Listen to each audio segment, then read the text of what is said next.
Je suis un militant de droits humains depuis quelques années et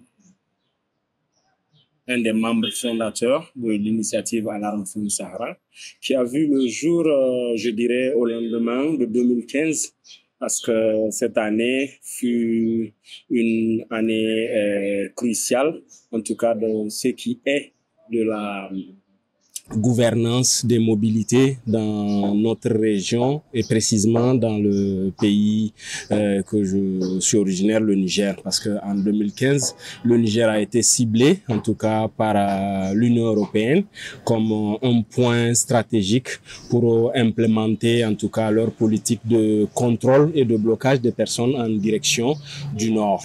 Le Niger est un pays qui géographiquement relie, je peux dire, l'Afrique au sud du Sahara et l'Afrique au nord du Sahara.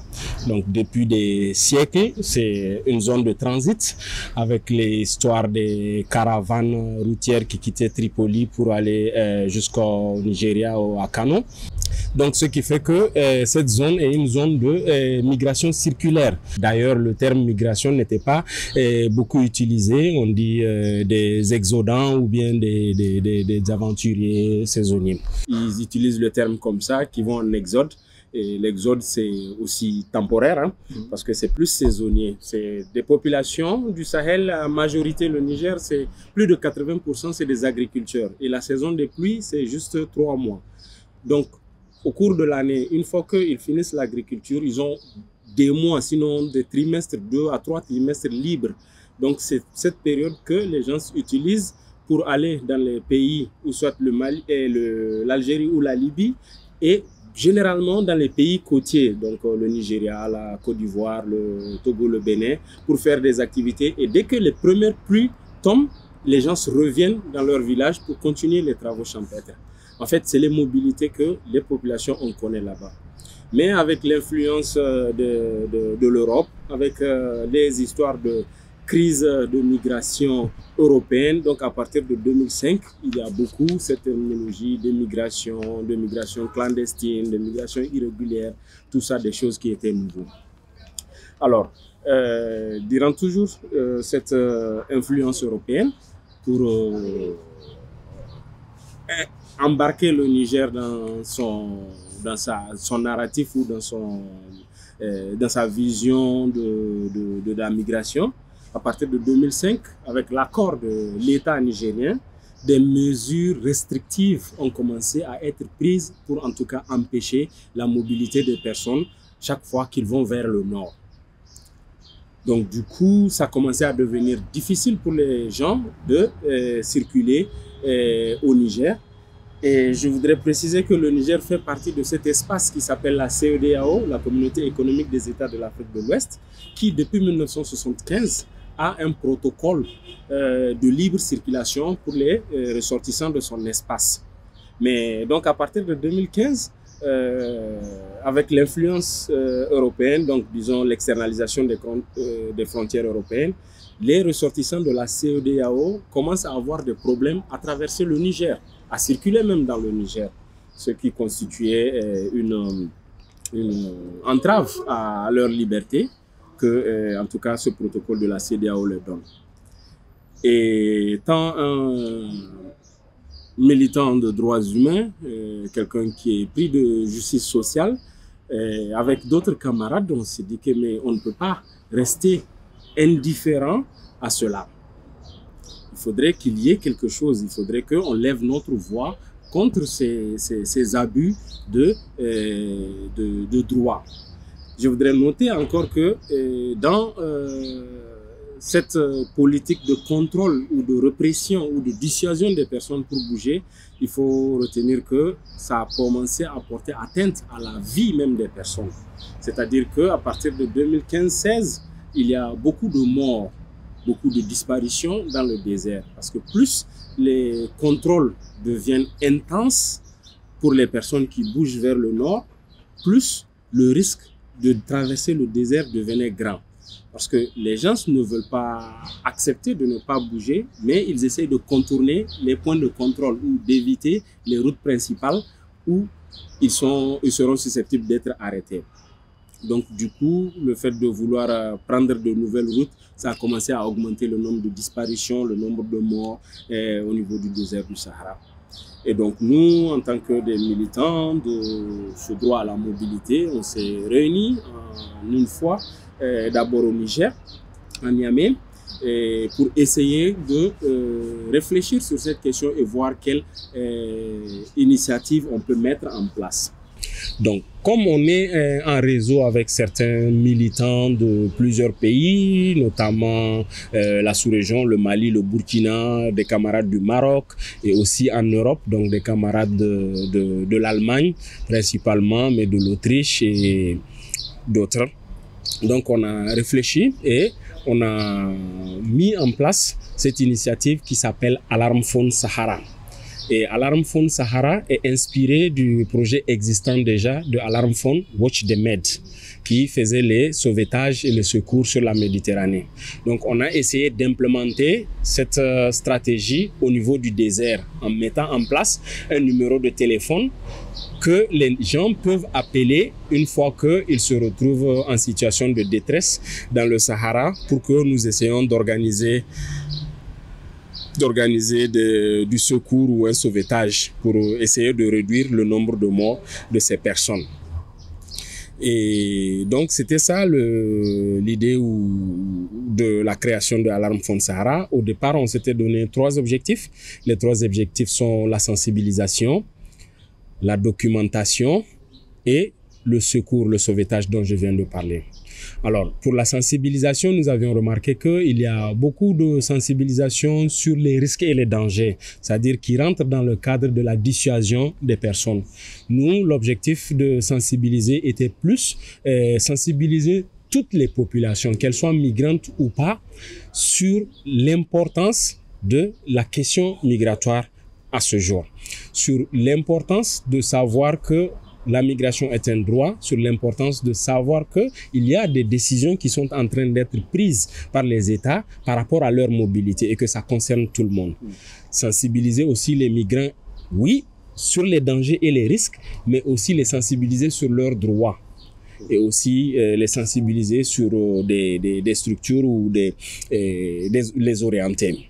Donc ça est la sensibilisation. La documentation, c'est plutôt essayer de documenter les abus de droit, les abus et les violations sur les personnes migrantes sur le territoire nigérien, documenter le nombre de disparitions ou le nombre de morts qu'on rencontre. Et après, il y a des refoulements massifs du côté de l'Algérie qui continuaient et donc on s'est penché aussi sur la documentation des refoulements de l'Algérie. Et effectivement, juste une année ou moins même, on s'est rendu compte que les réalités sont différentes et que cela ne marche pas. Parce que tout simplement, les personnes peuvent être dans des situations, mais qu'il n'y a pas de couverture réseau dans le Sahara. Donc, c'était difficile. Et on a vite initié un nouveau projet ou une nouvelle stratégie qui consistait à avoir un réseau de lanceurs d'alerte. Donc, des personnes qui sont disséminées sur les différents villages qui sont sur les routes migratoires. On a 2 principaux axes à partir de Agadez, c'est-à-dire l'axe qui va vers la Libye et l'axe qui va vers l'Algérie. Donc, il y a plusieurs villages ou des chefs-lieux qui existent sur ces routes. Donc, nous avons ciblé et trouvé des personnes volontaires qui peuvent être nos yeux, nos bouches et nos oreilles pour ces zones. Si on prend l'axe de la Libye, de Agadez, Bilma, Dirkou, Bilma, Sigidine, Latey, Haney, jusqu'à Chougour, on a des personnes qu'on appelle les lanceurs d'alerte. Et ces personnes, souvent dans leur marche quotidienne, dans leur activité quotidienne, ils essaient de sillonner pour voir les mouvements, s'il y a des personnes qui quittent ou si par hasard ils peuvent tomber sur des gens qui sont dans des situations de détresse. Et souvent, avec ces lanceurs d'alerte, on organise des missions de patrouille. C'est-à-dire qu'on envoie souvent l'équipe avec les données qu'on a ou les informations qui nous parviennent qu'il y a des mobilités dans cette zone. On organise des missions de patrouille où ces lanceurs d'alerte prennent des voitures et sillonnent les zones pour voir si par hasard il y a des personnes qui sont laissées pour compte ou bien des personnes qui sont en détresse et n'arrivent pas à créer, à lancer l'alerte. Donc il se charge de le faire. Et aussi les personnes qui sont dans ces zones, il faut dire ces volontaires qui font ce travail, c'est des gens qui connaissent très bien la région, qui connaissent très bien leur zone. Et souvent, c'est des personnes qui étaient des anciens prestataires des services de la migration qui ont abandonné parce que ça a été criminalisé. Donc, du coup, c'est des personnes qui ont assez d'expérience et assez de connaissances des zones et des choses. Et c'est ces personnes qui aident souvent quand il y a des détresses.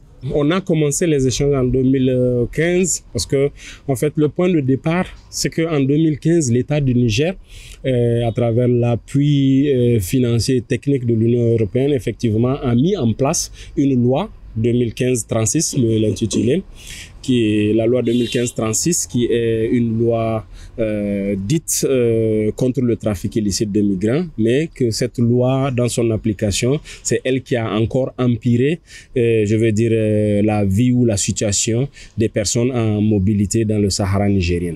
En fait, c'est ce que nous disons, cette loi, elle est liberticide et cette loi, elle a causé plus de problèmes qu'elle est censée résoudre.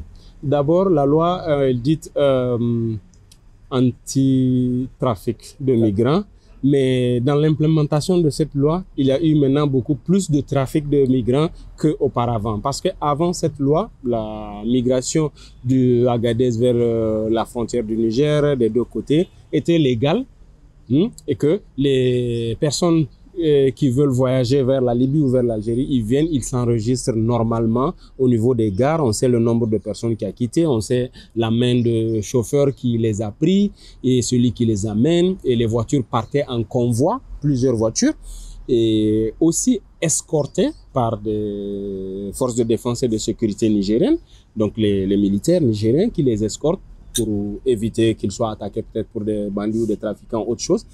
Mais à partir de 2015, quand c'est criminalisé, la mobilité des personnes n'a pas arrêté, mais les réseaux sont devenus plus clandestins et c'est là que c'est devenu plus du trafic.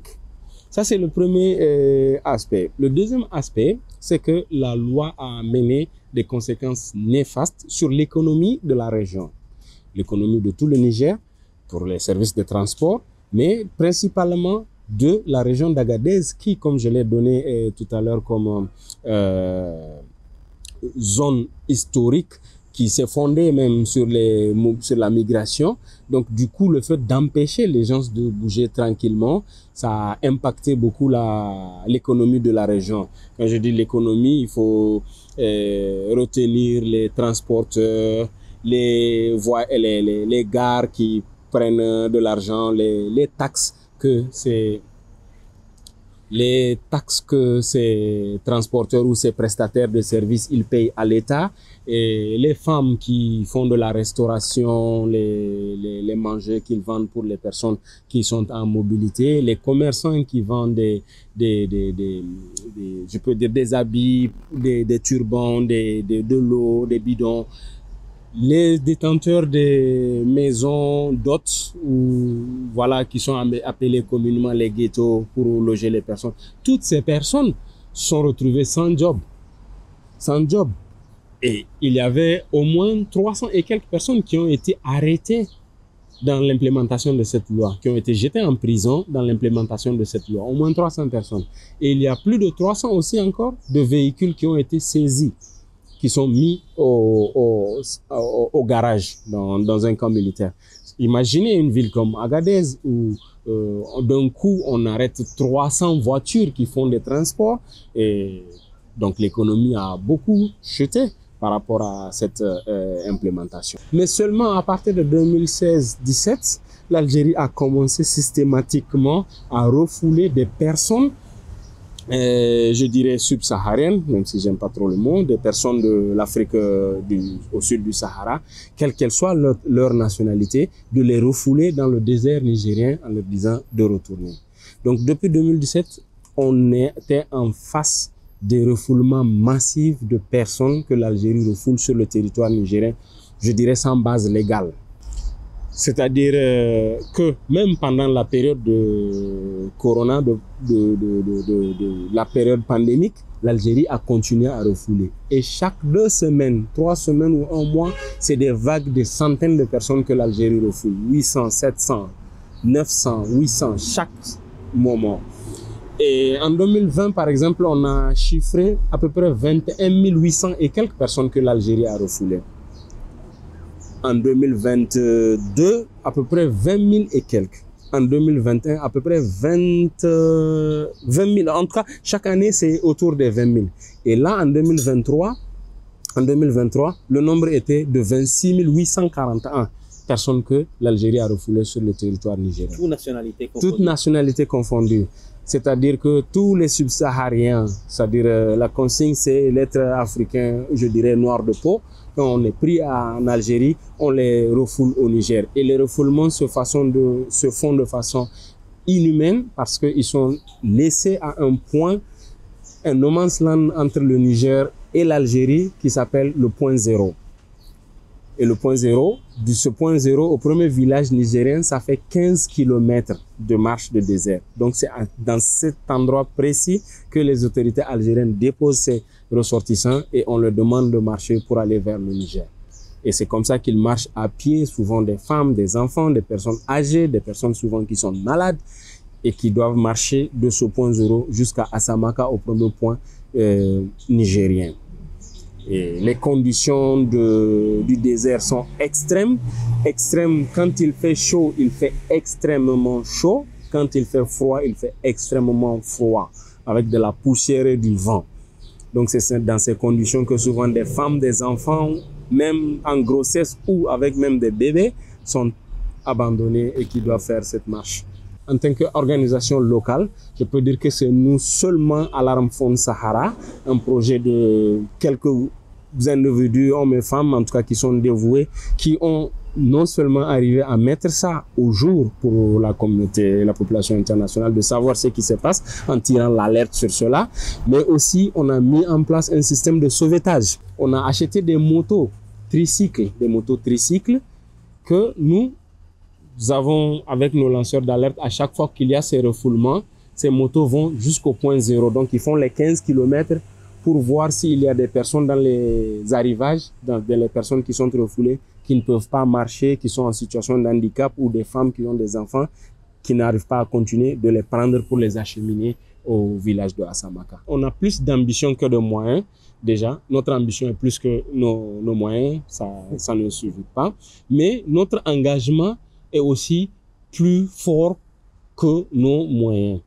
Parce que c'est vraiment la totalité, ou je dirais la majorité des personnes qui sont engagées dans Alarm Phone Sahara. En fait, on peut sentir que du fond, c'est des gens qui mettent en avant le respect du droit à la mobilité.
And can you explain me from Algeria, when they catch you, how was the journey till here in Assamaka?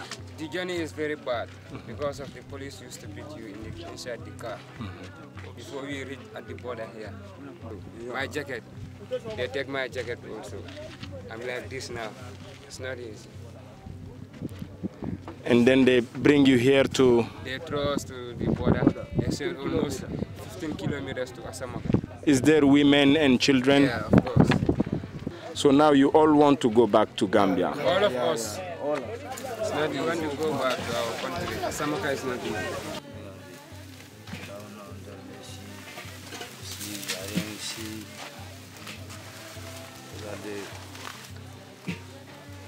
Maintenant, la vie d'ici, c'est pas possible.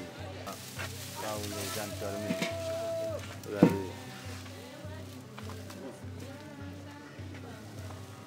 Regardez.